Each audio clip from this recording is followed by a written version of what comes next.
you're quickly becoming a bodybuilding legend. How did that feel? So how did it feel on the Olympias? Like like I'm old, like every bodybuilder dreams of being in the Olympia. It's like a football player dreaming of playing in the Super Bowl, right? Like, how did it feel to make it and then get on that Olympia stage? Yeah, man. I mean, just like you, it's something I've dreamed about since I was a little kid. I'm still in the era. I'm still old enough where I had the Jay Cutler magazines. I had the Ronnie Coleman magazines. I saw them on the covers and wanted to be those guys. And so I started bodybuilding like pretty hard or pretty consistently around like 13, 14. I was lifting weights around 10. And then just kind of really got into who knows lifting weights better than bodybuilders, right? So that's kind of what got me into it. And like you, it was for football, it was for wrestling, it was for track. And then it's just kind of bled over into me being a competitive bodybuilder once those outlets kind of went away or kind of spent their time already, So I was a college athlete and then bled into bodybuilding, but it's something that I've always dreamed of. I loved Jay. I had posters of Jay and these guys on my wall. Phil's my favorite bodybuilder ever. And I grew up in Wyoming. So Phil was just right across the border in Colorado. And he came from being a college athlete. So he's somebody that I looked up to a lot. So going into this, like I've always loved bodybuilding, always followed the Olympia. And I knew the second I started bodybuilding that was something that I would do, was be on the Olympia stage. And it wasn't really an if, it was a win for me. But to do this well the first time out the gate, is obviously something you can only dream of, right? I get to put my debut up there with guys like Phil and some really special people that did amazing at their first Olympia. And honestly, going into the Olympia, man, I knew that I was going to do just that, which you said, shock the world. And it was a shock to most people. If you weren't in my corner, if you weren't seeing my pictures every day, you didn't know. But my crew did. And that was probably the coolest part was like, I know I did a podcast about 6 weeks out, maybe, or 8 weeks out from the Olympia. And I called 1 through 8, I think, except for I had Nick Walker in 5th, but I called I put myself in 4th and everything.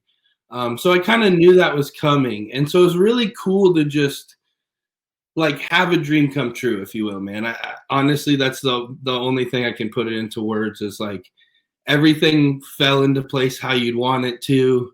You hit the home run at the end of the game, you scored the game-winning touchdown. It was that moment for me. So it was incredible, man. And this whole last year was kind of just riding that wave of just having success and just having fun with it.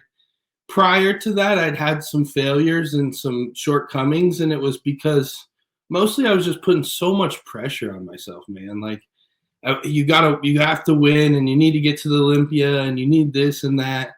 And just by having so much fun and just loving bodybuilding again and just enjoying the process, that's really what kicked off my whole year last year, man.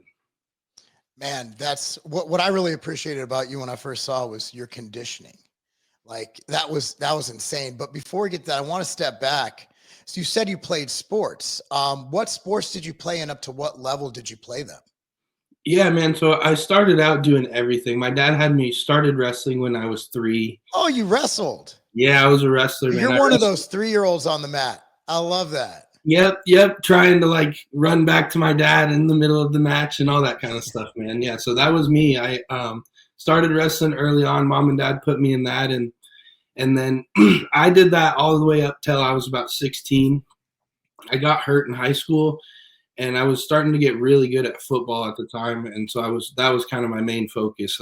I know you said you're a football coach, and yeah, for me, man, that was once I got to play that, and I started that early on, and then around middle school, I was like the kid that grew faster than everybody and became the powerhouse running back, and I just fell in love with football. So that was like wrestling was my first love. Football was my second. And just like every little boy, I dreamed, I was going to go to the NFL. And I had some pretty awesome combine numbers, and I was unbelievably strong in high school. I benched 405, squatted 6, deadlifted 6, did some cool stuff as a teenager. But I didn't have the size to be a Division I football player. I'm only 5'7". I wasn't getting any taller. We all know that. Yeah, so I wasn't quite tall enough. I couldn't see over those like defensive linemen. Those big 6-foot guys, and football going into college is more about a body than it is how talented you are. Some of it goes down to how talented you are as a football player, but a lot of it's like seeing a body and knowing that you can give them the skills to become a good football player, right? So, yeah. But what kind of fell into my lap was I got hurt in wrestling my sophomore year. And in doing so, the wrestling coach was also the shot put coach. So he was like, "Hey, you're gonna do shot put because you didn't wrestle." Okay. So I did that. Happened to win state first time out of the gate. First year I did it. And so that just kind of fell into my lap. And honestly, by senior year, I ended up being number 8 in the nation in that. And had some really good offers, and they were just honestly offers I couldn't turn down. I wanted to go play college football so bad, and I was like, I weighed every option. I visited every school, and at the end of the day, it was like, well, I'm going to either make money to do track or walk on to do football and risk blowing a knee and having to pay for everything and not doing sports ever again or something, So I tried to make the smart decision. I went and did track. And I had a blast, man. I threw pretty well. I placed in conference my sophomore year, but it wasn't my love. So I was sneaking off from track practice to do bodybuilding workouts. My college coach was honestly really cool, man. And he knew that I was in love with bodybuilding. So he came to me and he'd be like, "Hey, we got conference next week. Like, please don't do bodybuilding workouts this week." Like, he was super funny, man. Like, he was super lenient with me. And actually what kind of led into this was he'd called me and said that he was going to retire, and that they were handing the throwing program over to a different coach. And I'd already been on the fence. I really wanted to compete. So right before that track season ended in 2016, I watched Phil Heath guest pose. He was about 3 weeks post Olympia. What year was this? 2016.